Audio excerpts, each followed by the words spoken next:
Hello जी। ये हमारा fifth video है रिवीजन का, जहां पर हम 41 से 50 सेक्शन की रिवीजन कर रहे हैं। और जैसा कि आपको मालूम है कि हमने पिछले 4 जो वीडियोस अपने रिकॉर्ड किए हैं, वहां पर 10-10 सेक्शन में हमने डिफरेंट डिफरेंट सेगमेंट में आपको बताया कि आप इसको कैसे याद रख सकते हैं। तो वही प्रक्रिया हम इस वीडियो में भी आगे रखने वाले हैं, जहां पर हम बात करने वाले हैं इन सारे सेक्शंस की, जहां पर आप अब मेंबर्स के बारे में तो बात कर रहे थे, पर मेन फोकस आ जाएगा चेयरपर्सन के ऊपर और वाइस चेयरपर्सन के ऊपर, म्यूनिसिपैलिटी के कार्यवाहियां क्या क्या काम दिए गए हैं, और उसके बाद फाइनली सीएमओ के ऊपर, मुख्य नगरपालिका अधिकारी, उसके बारे में हम बात करते हुए इस चैप्टर को कंप्लीट करेंगे। तो अभी तक की जर्नी में आपने देखा होगा, जो हमने पहले वीडियो में जो 10 सेक्शन किए थे, वहां पर आपने नगरपालिका के स्ट्रक्चर को समझा था कि नगरपालिका का परिसीमन कैसे होता है, उसकी पावर कैसे होती है, उसको छूट कैसे दे सकती है वो, उसके अंदर सदस्य क्या कितने आएंगे, आरक्षण की व्यवस्था क्या होगी। फिर सेक्शन 7 में हमने उसकी 5 साल की एक टर्म्स को समझा था। 8 में हमने समझा था कि सारे पावर म्यूनिसिपैलिटी के अध्यक्ष के पास आ जाती है, उसकी नगरपालिका की। 9 में हमने वार्डों को समझते हुए कि कितने वार्ड होंगे, और 10 में वार्ड का सिस्टम क्या होगा बनने का। उसके बाद हमने 11-12 को समझा, और उसके बाद 3 सेक्शन जो हमारे पास कंटिन्यूसली आए, जो कि आपके वो लिस्ट बनती है लोगों की, मेंबर्स की, सॉरी वोटर्स की, वो लिस्ट के ऊपर हमने समझा। फिर उसके बाद हमने समझा कि भैया किस तरह से आपके वो चुनाव आयोग की प्रक्रिया रहेगी। ये सारी चीजें आपने मेरे साथ समझे। और सेक्शन 21 के बाद आप हमने सदस्यों के ऊपर जोर देना शुरू कर दिया। 21 से 30 में आप देखेंगे मुख्यतः बीच में 2 सेक्शंस को छोड़कर 25-26, उससे पहले आप सदस्यों की बातचीत करते हुए देखेंगे। और 25 और 26 आपने वापस से मतदाताओं के, कि भैया आप किस तरह की प्रक्रिया रीति के हिसाब से वोट डालेंगे और किसकी क्या शक्तियां हैं। ये हमने वहां तक सेक्शन 30 तक इस तरह की चीजें समझी। सेक्शन 31 में हमने जाके, जहां पर हमने कोर्ट में पहुंच गए, और वहां पे 31 से लेकर 40 तक हमने सदस्यों के बारे में बातें करी कि भैया आप कोर्ट में कैसे जाके डील करेंगे, वहां से किसको बाहर निकाल दिया जाएगा। और उसके बाद फाइनली हमने बात किया कि भैया आप शपथ कैसे लोगे, त्याग पत्र कैसे दोगे, आपको रिमूव कैसे किया जाएगा, और किन किन कारणों से आपके अगेंस्ट एक्शन हो सकता है। तो ये 40 सेक्शन हमने बहुत बढ़िया तरीके से आपको करवाने की, रिवीजन करवाने की कोशिश की है। अब इसी प्रक्रिया को मैं आगे बढ़ाता हूं आपके साथ। सेक्शन 41 से 45 सेक्शन आपके यहाँ पर हैं, और सेक्शन 46 से लेकर 50, तो इनको हम अब करने वाले हैं अगले 10 से 15 मिनट में। तो देखिए, अब ढंग से बैठ जाना। मैंने, जैसा कि मैंने आपको बताया, मैंने कुछ हिंट पॉइंट, ताकि आपको जल्दी जल्दी करवाने में कुछ मेन पॉइंट ना छूट जाएं, तो इसलिए मैंने यहाँ पर इनको लिखा भी हुआ है। सेक्शन नंबर 41 आपसे बात करता है। देखिए, सेक्शन नंबर 40 में आपने कुछ चीजें, टर्म खत्म होने के बाद भी आपके खिलाफ कार्यवाही हो सकती है। कौन सी कार्यवाही? जो आपने काम किए थे सेक्शन 39 वाले, ठीक है। तो यहीं पर हम बात करते हैं disability of member removed under section 39। अब देखिए, जो लोग सेक्शन 39 वाले काम करते हैं, ठीक है, अब वो क्या हो जाएंगे? डिसेबल हो जाएंगे। यहाँ पे मतलब उनकी एबिलिटी नहीं बची अब आगे काम करने की, वो सदस्य नहीं रहेंगे। तो वो 6 साल तक, ठीक है, जो सेक्शन 39 और 40 वाला उन्होंने चक्कर किया है, उसके बाद वो वहां से, जब भी वो दोषी सिद्ध हो जाएं, तो वहां से वो 6 साल तक के लिए क्या हो जाएंगे? वो सदस्य नहीं बन सकते, चुनाव नहीं लड़ सकते, पार्षद का या निगम पार्षद का या सदस्य का, जो भी हो, है ना। ठीक है। अब मैं यहाँ पे बात करता हूँ restriction on simultaneously hiding the office of member in municipality and the membership of parliament और स्टेट लेजिस्लेटिव असेंबली, पंचायत समिति। देखिए बेटा, इसमें बात समझिए कुल मिला के क्या है। आप आज नगर पालिका के सदस्य हैं। अब क्या हो गया? आप विधानसभा का चुनाव लड़े, आप जीत गए। बहुत बार होता है ऐसे, बहुत जगहों पे होता है। अब क्या होंगे?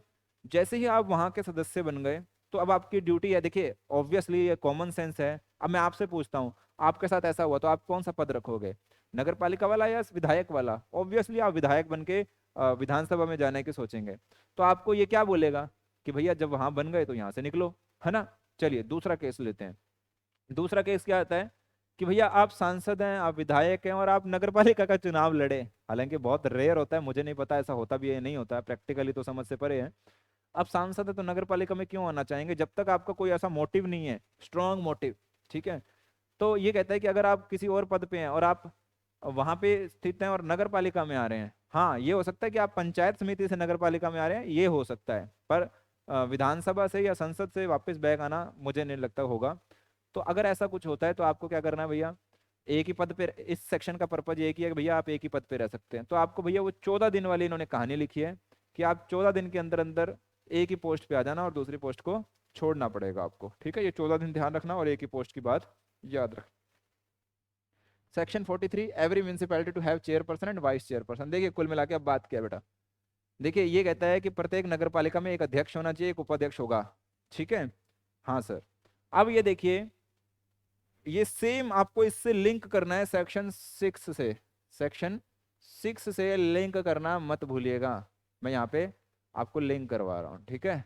अब ये जब पूरा एक्ट पढ़ लेते हैं ना बेटा, तब आप ये लॉ को लिंक करना शुरू कर देते हैं। आपको वहाँ ध्यान है कि भैया हम जो सदस्य बनाएंगे, आप ध्यान से सुनना, हम जो सदस्य बनाएंगे वो क्या होंगे, वो अपने वार्ड की पॉपुलेशन के हिसाब से होंगे। नगर पालिका में पूरी पॉपुलेशन देखी जाएगी। अब ध्यान देना बेटा, अब जब सदस्य चुनना है, सदस्य चुनना है, तो आप सदस्य आरक्षण लिखता हूं बेटा यहाँ पे। सदस्य का जो आरक्षण है वो किस हिसाब से होगा, वो किसके हिसाब से होगा, वार्ड की पॉपुलेशन, वार्ड पॉपुलेशन, ठीक है। और जो अध्यक्ष वाला होगा, जो अध्यक्ष उपाध्यक्ष, अध्यक्ष की बात करते हैं अपने यहाँ पे, ये किससे देखा जाएगा, ये उस पूरे क्षेत्र में से देखा जाएगा, ठीक है। पूरे क्षेत्र को देखोगे आप, ये बात आपको समझनी है। अच्छा, ये समझ लेते हैं सर। अब ये क्या कहता है, अब देखिए पूरे क्षेत्र में अगर एस सी एस टी की पॉपुलेशन ज्यादा है, तो ऑब्वियसली यहाँ पर अध्यक्ष किसका बनना चाहिए, एस सी एस टी का। ऐसी कुछ बातें इन्होंने लिखी हुई हैं, ठीक है। अगर विमेन के लिए अध्यक्ष का कोटा देखना है आपने, तो पूरे राजस्थान में कहीं भी बनाया जा सकता है। इसके लिए कुछ स्पेशल नहीं है कि आप विमेंस देखने घूमने निकल जाओगे भैया कौन सी जगह ज्यादा है कम है, नहीं। एस सी एस टी और जो ये रिजर्व कैटेगरी है एमबीसी, इसके लिए तो आपको पॉपुलेशन का देखना है। और अगर आप विमेंस का देखना चाहते हो, तो भैया वो पूरे राजस्थान में कहीं भी उसके अध्यक्ष बनने को रिजर्व किया जा सकता है। ये तब तक रहेगा जब तक आर्टिकल 334 है, ये हम पहले भी बात कर चुके हैं इस चीज के बारे में। अब ध्यान देंगे, अब ये अध्यक्ष की बात हो रही है, ध्यान से सुनना। अगर अध्यक्ष 1 माह से गायब है, अगर 1 माह से गायब है अध्यक्ष, तो भैया ढूंढो कहाँ है, नहीं तो किसी और को बिठाओ वहां पर। और अगर वो 6 माह, देखिए अब ध्यान से सुनना, एक बार हमने पीछे क्या पढ़ा है कि 3 बैठकें गायब है तो सदस्य को तो निकालो। अब ये बंदा 1 महीने से गायब है किसी कामकाज से, पता ही नहीं है, तो भैया इसको भी छुट्टी देना बनता है। हाँ, अगर ये छुट्टियां ले रहा है, कोई कारण है, कोई तकलीफ है, कोई बीमारी है, तो मैक्सिमम इसको 6 माह की छुट्टी दी जा सकती है, ये बात ध्यान रखना। अच्छा जी, इसके बाद कौन सा पॉइंट आता है, इसके बाद पॉइंट आता है भैया, त्याग पत्र किसको देगा, राज्य सरकार का कोई अधिकारी को देगा। अगर इसको त्याग पत्र देना, बेटा इसी सेक्शन में इसकी बात है, अभी अध्यक्ष की बात हो रही है। राज्य सरकार के किसी जो भी अधिकारी रखा होगा उसको ये त्याग पत्र सौंपा जाएगा, ठीक है। अब वो कौन है वो, देखिए सीधी सी बात है, जो महापौर है और जो सभापति है, ये डायरेक्टर एंड सेक्रेटरी स्वायत्त शासन विभाग, ये भी हमने ना लिख दिया इसके अंदर। जो महापौर और जो सभापति है ना, वो डायरेक्टर एंड सेक्रेटरी, मैं लिख देता हूँ थोड़ा साफ साथ, ये मैंने अपने लिए लिखा था, मैंने आपको बताया था, डायरेक्टर एंड सेक्रेटरी, ठीक है। स्वायत्त शासन विभाग कौन कौन, दो जो बड़े संस्थान है, कौन सा, नगर निगम, निगम बड़ा होता है, और दूसरा कौन सा होता है, नगर परिषद। उनके कौन है अध्यक्ष, वो इसको देंगे, ठीक है। कौन कौन होते हैं सर, नगर निगम का, सर आप ही बताओ, मेयर, ठीक है, और मेयर ही होता है, और दूसरा सभापति, ये दोनों इसको देंगे। और अगर जो बोर्ड का है, नगर पालिका बोर्ड का, वो किसको देगा, उप निदेशक स्थानीय निकाय विभाग, उप निदेशक स्थानीय निकाय विभाग को अपना त्याग पत्र सौंप सकता है। अच्छा जी, ये बात आपको समझ में आ गई, हाँ आ गई। चलो अब बात करते हैं आगे, determination of validity of election of chairperson और वाइस चेयरपर्सन, अध्यक्ष या उपाध्यक्ष के निर्वाचन की विधिमानता की अवधारणा। तो देखिए कुल मिला के बात क्या बेटा, सेक्शन 43 के तहत कोई अध्यक्ष या उपाध्यक्ष कब बनेगा, उसके बारे में बात कर लेते हैं। देखो बेटा बात सीधी सी है, अगर इसके रिगार्डिंग भी कोई इशू है ना, अगर इसके रिगार्डिंग भी वैलिडिटी की बात हो रही है, वैलिडिटी का मतलब कि भैया वो सही था नहीं था, तो उसके खिलाफ क्या हो सकता है, जिला न्यायालय में जाया जा सकता है सेक्शन 31 के अंदर, और डीडी 1000 रुपये का वहां पे जमा करवाना पड़ेगा। अगर आपके तथ्य सही नहीं हुए तो आपका ये 1000 रुपये का डीडी वहां पे रख लिया जाएगा, ठीक है जी, हाँ सर। अब क्या कहता है, कोर म्यूनिसिपल फंक्शन, मुख्य नगर पालिका के कृत्य कौन कौन से हैं बेटा, देखो ये और इसका अगला सेक्शन 45 और 46, ठीक है। इसमें ना आपको ये पढ़ने तो पड़ेंगे, और आपको आपके आसपास के सारे काम हैं, ये कौन कौन से काम बेटा? नाली से रिलेटेड, ठीक है, सड़कों से रिलेटेड, पानी की निकासी से संबंधित, ये सारे काम किसके हैं? नगर पालिका के हैं। साफ सफाई से संबंधित, झुग्गी झोपड़ियों में व्यवस्था करने से संबंधित, जो वहाँ पे लोग रहते हैं उनकी देख रेख करने का संबंधित, अनाथालय बने हैं, उनकी देख रेख का, जो भी संबंधित इस तरह से काम है वो किसके हैं? नगर पालिका के बेटा। आपको और यहाँ क्या मिलना है? तो स्वास्थ्य, स्वच्छता, ठोस अवशिष्ट, रोशनी, पार्क, ये सब काम किसके हैं? नगर पालिका के ये काम होते हैं। अब क्या है, कुछ कैटेगरियां ऐसी रहेंगी, पर राज्य सरकार या केंद्र सरकार इनको कुछ अन्य काम भी सौंप सकते हैं जो इनको करने पड़ेंगे। कैटेगरियां वही है, पर्यावरण से संबंधित। अब देखिए जो अवशेष होते हैं, जो मतलब गंदगी है या वो पर्यावरण को, धुआं जल रहा है, तो उससे संबंधित कोई पर्यावरण से संबंधित काम, लोक स्वास्थ्य से संबंधित, शिक्षा और संस्कृति से संबंधित, लोक कल्याण से संबंधित, सामुदायिक संबंध, सद्भाव बना रहे, लोग आपस में ना लड़े झगड़े, कोई दंगे वगैरह ना हो, लोग आप मतलब प्रेम से रहें, तो इस तरह की एक्टिविटियां क्या करवा सकती है राज्य सरकार? म्यूनसिपैलिटी को ये काम दे सकती है। तो सेक्शन 46 में ये मिलना है आपको। अच्छा, section 47, function assigned by the government, सरकार द्वारा अनुमोदित कृत्य है। तो यहाँ पे तो कुछ सेक्शन देखिए, 45, 46, 47 में कोई बहुत ज्यादा याद करने वाला नहीं है, आपको बस जनरल नॉलेज होनी चाहिए। और section 47, special and journal orders. देखिए 45 और 46 में आपको थोड़ी सी एक्टिविटियां गौर करके पढ़नी पड़ेंगी, ऐसे नहीं है कि आप उसको निकल जाएंगे, पर एक रीडिंग तो ढंग से आपकी बनती है, ठीक है। अच्छा sir, section 48, functions of chairperson and vice chairperson. अब देखिए कुल मिला के भैया ये लोग क्या काम करेंगे? अध्यक्ष क्या काम करेगा, उपाध्यक्ष क्या काम करेगा? तो कुल मिला के देखिए सेक्शन 58 मीटिंग्स करेगा। अभी देखिए इसका अगला जो चैप्टर है ना, वो देखिए आप क्या हो गए, अध्यक्ष भी बन गए, उपाध्यक्ष भी बन गए यहाँ पर। अब क्या होता है वहां पर, वार्ड समितियां बननी है। अगले चैप्टर में हमने वार्ड समितियां बननी है, उनकी बैठकें होनी है, जनरल बैठक होनी है, स्पेशल बैठक होनी है। जनरल बैठक जो नॉर्मली होती रहती है, और स्पेशल बैठक किसी विशेष कारण से होगी, तो वहां पर, और वार्ड समितियां अपने क्या क्या काम करेंगी, तो वो वहीं पर ही सेक्शन 58 आता है कि आपको अध्यक्ष क्या करेगा? मीटिंग्स अरेंज करवाएगा, बैठकों की अध्यक्षता करेगा। सेक्शन 337(2) जो हमारे सिलेबस में नहीं है उसके अकॉर्डिंग मीटिंग करेगा, ठीक है। वित्तीय प्रशासन की निगरानी करेगा, जो भी वित्तीय प्रशासन, वित्तीय और प्रशासन देखिए दोनों अलग अलग टर्म्स हैं। वित्तीय और प्रशासन से संबंधित कामों की क्या करेगा? निगरानी करेगा। वित्तीय का मतलब क्या है? टैक्स आ रहा है कि नहीं आ रहा, खर्चे कैसे हो रहे हैं, तो वो अध्यक्ष के देख रेख में होगा। और प्रशासन का मतलब कि जो अधिकारी हैं या जो कर्मचारी हैं, वो अधिकारी का मतलब जो भी लोग हैं वो सही से काम कर रहे हैं, शहर में सफाई व्यवस्था है या नहीं है प्रॉपर तरीके से, तो वो देखेगा। कर्तव्य एवं शक्तियों का जो पालन, उसको कर्तव्य मिले हुए, शक्तियां मिली हुई, उसके पालन करेगा। अब देखिए सीएमओ के पास क्या पावर है, वो उसको देखेगा। सीएमओ मतलब चीफ म्युनिसिपल ऑफिसर, ठीक है। अच्छा, अभिलेख, अभिलेखों की रक्षा करना, मतलब जो भी रिकॉर्ड्स हैं, वो सारे रिकॉर्ड्स की रक्षा करने का काम इसका ही है। क्योंकि सरकार का असली बंदा तो यही है ना, जिम्मेदारी तो इसकी बनती है। अध्यक्ष तो 5 साल के लिए आएगा, चला जाएगा। और यहाँ पर मैं आपसे एक क्वेश्चन पूछता हूँ, यहाँ पर दो चीजों में आपके पास क्लैरिटी होनी चाहिए बेटा। जो ये सीएमओ है और अध्यक्ष है, ये दो अलग अलग स्ट्रक्चर हैं पावर्स के। मैंने देखा है लोग कंफ्यूज रहते हैं यहाँ पर। देखिए ये क्या स्ट्रक्चर है, ये सरकारी कर्मचारी है, ये सरकारी कर्मचारियों की चेन है। और ये, और सेम आपको विधानसभा जब आप राज्य स्तर पर देखते हैं, और सेम आपको ये क्या कहते हैं सेंटर लेवल, यूनियन लेवल पे भी देखते हैं, वहां भी ऐसा ही स्ट्रक्चर मिलता है। ध्यान से सुनना, यहाँ पर क्या होते हैं, ये अध्यक्ष, उपाध्यक्ष, और ये सदस्य, या जिसे आप पार्षद बोलते हैं, ये एक अलग स्ट्रक्चर है।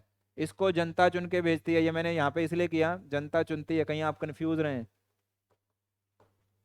निश्चित समय के लिए, निश्चित समय के लिए। चलो, ये क्या है? सरकारी कर्मचारी है, ये वही 60 साल तक बैठता है, 60 ईयर्स, या जो भी एज होती है, ठीक है, रिटायरमेंट तक। अब ध्यान से सुनना, मेन पावर किसके पास है? Decision power, decision power, decision power इनके पास है, ठीक है। एग्जीक्यूशन पावर इनके पास है। अब ध्यान रखना, एग्जीक्यूशन की जो पावर है, उसको कार्य करने की, कार्यवाही की, ध्यान से सुनना, वो किसके पास है? इनके पास, सरकारी कर्मचारियों के पास, सरकारी अधिकारियों के पास। तो देखिए यहाँ पर ये मीटिंग करेंगे, डिसीजन लेते हैं। जैसे आपके चीफ मिनिस्टर साहब ने डिसीजन लिया, करने की पावर किनके पास होती है? इनके पास। आप समझ रहे हैं ना? तो ये फर्क आपको समझना है, ये फर्क यहाँ पे भी है, ये फर्क राज्य स्तर पर भी है और ये सेंटर स्तर पर ही है। नरेंद्र मोदी जी और उनकी जो कैबिनेट है वो चुने हुए लोगों के द्वारा मानी गई है। वो डिसीजंस लेंगे, पर उनको काम करने का काम कौन करेगा? उनके जो आईएएस अधिकारी हैं, या पूरा जो सेंट्रल गवर्नमेंट का जो स्ट्रक्चर है ऊपर से लेके नीचे तक, वो लोग उसको एग्जीक्यूट करेंगे। तो ये दो लोग सब काम करते हैं, ये ध्यान रखना है आपको, कंफ्यूज नहीं होना है। तो जो ये नगर पालिका अधिकारी है वो सरकारी कर्मचारी, वो इस यहाँ पर आएगा। सीएमओ यहाँ पे, जो चीफ म्यूनिसिपल ऑफिसर है वो यहाँ पर सबसे बड़ा अधिकारी है जिसको ये काम देखने हैं। ठीक है, अब आपको समझ में आ गया इसके काम क्या होंगे। मान लीजिए इन्होंने कहा कि ये योजना लानी है, यहाँ पर मीटिंग में तय हुआ कि हम ये प्रपोजल पास करेंगे, काम तो यही करेंगे ना। ठीक है, अच्छा सर जी। और ये जो डॉक्यूमेंट है, जो खर्चे किए जा रहे हैं, सरकार जब चेक करवाना शुरू करेगी राज्य सरकार की म्यूनिसिपैलिटी सही से काम कर रही है नहीं कर रही, तो जिम्मेदारी इसकी है संभाल के रखना। और ये पेमेंट वेमेंट भी सरकारी अधिकारी ही करेंगे। डिसीजन जरूर वो लेंगे जनता के हित के लिए, क्योंकि जनता ने उनको बताया है, जनता ने उनको चुन के भेजा है। पर ये सारा हिसाब किताब तो सरकारी कर्मचारियों के पास रहेगा। जो आप लोग भी बनने जा रहे हैं ईओ आर ओ, तो आप सरकारी कर्मचारियों की कैटेगरी में आएंगे। ठीक है, आप तो वहां पे बैठेंगे जाके 60 साल तक, जब तक रिटायर नहीं होते। ठीक है, ये लोग आएंगे और चले जाएंगे। तो इनका काम है अभिलेख की रक्षा करना, संकल्प पर सलाह और टिप्पणी देना। देखिए, संकल्प का मतलब होता है जो मीटिंग हुई, जो डिसीजंस हुए, उस पर अगर उसको लगता है कि नहीं गलत है, वो अपनी टिप्पणी देगा। फिर भी वो लोग आगे नहीं मानते, तो ये क्या करेगा? सरकार को इन्फॉर्म कर देगा कि भैया ऐसे गलत डिसीजन लिए जा रहे हैं, है ना। चलिए, अब ये राज्य सरकार को इन्फॉर्म करेगा अगले 7 दिन के अंदर अंदर। पहले तो इनको टोकेगा, फिर भी नहीं रुकते, फिर ये जो इसके पास होता है प्रूफ के साथ में, ये राज्य सरकार को भेज देगा अगले 7 दिन के अंदर अंदर। अगर 30 दिन तक सरकार कोई एक्शन नहीं लेती, तो जो भी संकल्प था वो आगे काम मान लिया जाएगा। ठीक है, अच्छा, रोक के थोड़ी ना बैठ जाएंगे, वो जनता जनता के चुने हुए नुमाइंदे हैं। अच्छा, वो क्या करेगा? कमियों पर नियंत्रण रखेगा, जो भी कमी है उसकी, जो भी कार्यालय में, जो भी उसके नगर निगम में या जहां भी है, उन पे सारा क्या करेगा? नियंत्रण रखेगा। अब देखिए, समाचार पत्र जो भी आएंगे या जो भी लेटर वगैरह आता है, वो दो ही लोगों के नाम पे आता है नगर पालिका में। या तो अध्यक्ष के नाम से आएगा या सीएमओ के नाम से आएगा, नगर पालिका अधिकारी। ये दोनों ही प्रमुख हैं, एक इस चेन का प्रमुख है, एक इस चेन का प्रमुख है। अब ये इस और इस चेन को मैंने एक्सप्लेन कर दिया है। अच्छा, जो भी त्रुटि की रिपोर्ट होगी, जो भी त्रुटि की रिपोर्ट है, कपट, गबन, चोरी, दस्तावेज प्रति, जो सब कुछ काम है ना, विषय पर स्पष्टीकरण बैठक में, ये सारे काम कौन करेगा? सीएमओ करेगा। पर मत नहीं दे सकता, याद रखना, इसको वोटिंग का अधिकार नहीं है। इससे बस ये वहां पर बैठता है और अपने जवाब दे सकता है। आपको याद है अभी बजट के दौरान विधानसभा में एक कारनामा हुआ था, एक गलत पेज लग के आ गया था। हाँ सर, सबने देखा था। तो अब उस कहानी को मैंने यहाँ पे क्यों लाया? देखिए, जैसे ये अधिकारी है, वैसे ही बजट बनाने का काम तो अधिकारियों ने ही किया था। हाँ, कुछ जो हमारे चीफ मिनिस्टर साहब को उन्होंने बताया होगा कि ऐसे हो सकता है, वैसे हो सकता है, उन्होंने अपनी इच्छाएं दी होंगी, 500 रुपये का सिलेंडर कर दो, 10 इतने का ये कर दो, और उसको अधिकारियों ने चेक किया होगा कि ये पॉसिबल है या नहीं है। इधर से कम किया होगा खर्चा, इधर डाला होगा। समझ रहे हैं? तो आप सोचिए, जहाँ पे ये अधिकारी भी क्या है, ये यहाँ अधिकारी उनको बता सकता है। नगर पालिका में सेम ऐसा ही इंसिडेंट उस समय उस अधिकारी ने, जब विधानसभा में, क्योंकि बजट पढ़ा जा रहा था तो अधिकारियों को पहले से ही पता होता है और ये सबको पता है, तो उस अधिकारी ने देखा कि ये गलत पढ़ा जा रहा है किसी कारण से, तो उसने टोक दिया, जो कि बिल्कुल भी गलत नहीं था। ठीक है, हाँ, पर ये जनता की नजरों में मानी जाती है कि ऐसी चीजें नहीं होनी चाहिए, बट ये टेक्निकल एरर है, दिन में हम 50 बार करते हैं, तो ये चीजें हो जाती हैं। ठीक है, चलिए, तो ये यहाँ पे वोट नहीं दे सकता, बस ध्यान रखना। हैंडिंग ओवर चार्ज, कार्यभार संभालना। अब देखिए क्या बात सीधी सी, लास्ट सेक्शन है। कार्यभार संभालना मतलब यहाँ पे अध्यक्ष और उपाध्यक्ष जा सकते हैं और अपना कार्यभार किसको संभालना है, या सदस्य जा रहे हैं तो अपना कार्यभार किसको संभालना है। ठीक है, अच्छा, क्या सर ऑफिसर्स के बारे में भी ऐसा कोई सेक्शन है कि वो अपना कार्यभार किसे संभाले? बिल्कुल नहीं है, पूरे एक्ट में नहीं है, क्योंकि वो अपना जब भी कोई इस्तीफा देगा वो सरकार के किसी अधिकारी को देके चला जाएगा। ठीक है, अब ये कहते हैं अपना कार्यभार किसको संभालना है, काम किसको सौंपे जाएंगे। तो देखिए यहाँ पर क्या है, रिजाइन हो सकता है, सीज हो सकता है, रिमूव हो सकता है, वेकेट हो सकता है। वेकेट का मतलब खाली हो गई जगह, ये सारे कारणों से, ये तो त्याग पत्र है, या पोस्ट ही उड़ा दी, या उसको लात मार के भगा दिया, किसी भी कारण से हटाया गया है। ठीक है, अच्छा, मैंने बहुत सिंपल कर दिया इस सिस्टम को। अध्यक्ष है वो उपाध्यक्ष को देके जाएगा, पहला किसको देके जाएगा, उपाध्यक्ष को। अब ध्यान से सुनना, पहला तो किसको जाएगा, उपाध्यक्ष को। अब ये था एससी कैटेगरी का, एसटी कैटेगरी का, मान लीजिए रिजर्व कैटेगरी, ठीक है। अब उपाध्यक्ष जो है वो सेम कैटेगरी से नहीं है, ठीक है। तो सर क्या होगा, तो खोजा जाएगा कौन सा एससी कैटेगरी का मेंबर है, कौन सा एससी कैटेगरी से मेंबर है, या जो भी उससे था तो वो उस सेम उसी कैटेगरी से मेंबर को ढूंढा जाएगा। अगर मिल गया तो उस मेंबर को बनाया जाएगा, ना कि उपाध्यक्ष को कार्यभार दिया जाएगा। कुल मिला के बात समझ गया है? हाँ सर। उस मेंबर को अध्यक्ष का कार्यभार सौंपा जाएगा। सपोज कर लो मेंबर ही नहीं मिला एससी कैटेगरी का, ठीक है, तो क्या होगा, फिर फिर देखा जाएगा, किसी भी सदस्य को बनाया जा सकता है। फिर किसी भी सदस्य को बनाने का मतलब फिर मोटा मोटा मान के चलो उपाध्यक्ष ही बन जाएगा, ठीक है। अच्छा सर, तो आपको समझ में आ गया। अब उपाध्यक्ष जब जाएगा तो ये अपना किसको सौंप के जाएगा, अध्यक्ष को। और जब सदस्य जाएगा तो भी अध्यक्ष या उपाध्यक्ष को ये अपना कार्यभार सौंप के जाएगा। जब छोटे जा रहे तो बड़े कोई पकड़ा देगा ना कि ये लो साहब मैं तो चला, आप देख लो किसको देना ये वाला काम, ठीक है। अपन तो चले मस्ती में। तो ये कहानी है। हाँ, अध्यक्ष जाएगा, प्रॉब्लम वहीं होती है। अध्यक्ष जाएगा तो किसको सौंप के जाए, तो अध्यक्ष जाएगा तो देखिए उपाध्यक्ष को दे सकता है, यही आपको याद करने वाला। और सेम सेम उसी आरक्षण के क्राइटेरिया को ढूंढा जाता है, ठीक है। अच्छा जी, समझ आ गया? हाँ सर। चलो, तो उम्मीद करता हूँ हमारे ये सारे सेक्शंस आपको याद हो गए होंगे, 50 सेक्शन।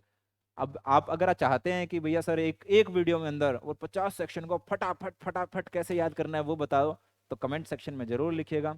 अदरवाइज मैं ये मान के चलता हूँ कि मैंने इन 10-10 के 5 एपिसोड जो आपको दिए हैं, इसमें आपको पूरा समझ में आ गया होगा। तो इसी के साथ मिलते हैं नेक्स्ट चैप्टर में, तब तक के लिए टेक केयर, बाय बाय।